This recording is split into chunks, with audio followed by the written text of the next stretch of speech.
முருகா, என் அன்பு பிள்ளையே, நீ மிகவும் நேசித்த உறவுடன் உன் அப்பன் முருகன் நான் உன்னை சேர்த்து வைக்க போகின்றேன்.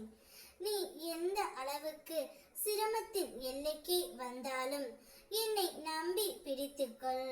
நான் உன்னை ஒருபோதும் கைவிட மாட்டேன். உனக்கு முன் வரும் பாதையில் 2 முடிவுகள் மட்டுமே இருக்கும். ஒன்று, நான் நேரடியாக காப்பாற்றுவேன். இன்னொன்று, அந்த சிரமத்தை எதிர்கொண்டு வெல்லும் வலிமையை உனக்கு கற்றுத் தருவேன்.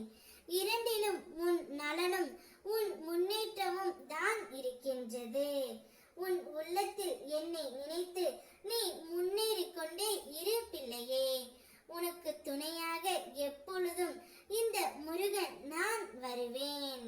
உன் சிரிப்பிற்கு பின்னால் என்ன இருக்கின்றது என்று எனக்கு தெரியும். உலகம் உன்னை பார்த்து இவருக்கு என்ன குறை என்று சொல்வது நான் கேட்டு இருக்கின்றேன். ஆனால் அந்த சிரிப்பின் பின்னால் நீ சுமந்து கொண்டிருக்கும் வலியும் துயரமும் எனக்கு மட்டும்தான் முழுவதும் தெரியும். அதனால் தான் நான் உன்னிடம் சொல்கின்றேன். பிறர் என்ன நினைத்தாலும் என்ன சொன்னாலும் கவலைப்படாதே. உன் மன வலியை நான் உணர்கின்றேன். உன் கண்ணீரை நான் பார்த்து கொள்கின்றேன். நீ ஒருபோதும் தனியாக இல்லை என் பிள்ளையே. என் கரம் எப்போதும் உன்னை தாங்கி காப்பாற்றிக் கொண்டே இருக்கும். நீ இப்போது உன் உயிருக்கு உயிரான உறவை பிரிந்து கஷ்டப்பட்டு கொண்டு இருக்கின்றாய். எப்போது நான் அவருடன் சேர்வேன், எப்பொழுது நான் அவரை பார்ப்பேன் என்ற உன்னுடைய கஷ்டம் எனக்கு புரிகின்றது. கூடிய விரைவில் நீ மிகவும் அதிகம் நேசித்த உன் உறவுடன் உன்னை நான் சேர்த்து வைக்க போகின்றேன் தங்கமே.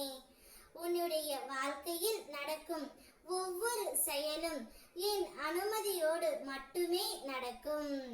உனக்கு வரும் எல்லா அனுபவங்களும் சந்தோஷங்களும் சிரமங்களும் அனைத்தும் உன் நன்மைக்காக மட்டுமே நான் நடத்துகிறேன் என்பதை நம்பு.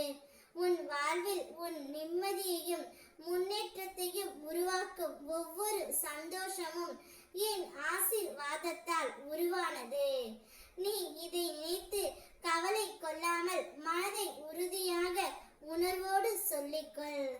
என் அருள் எப்போதும் உன்னோடு இருக்கும்.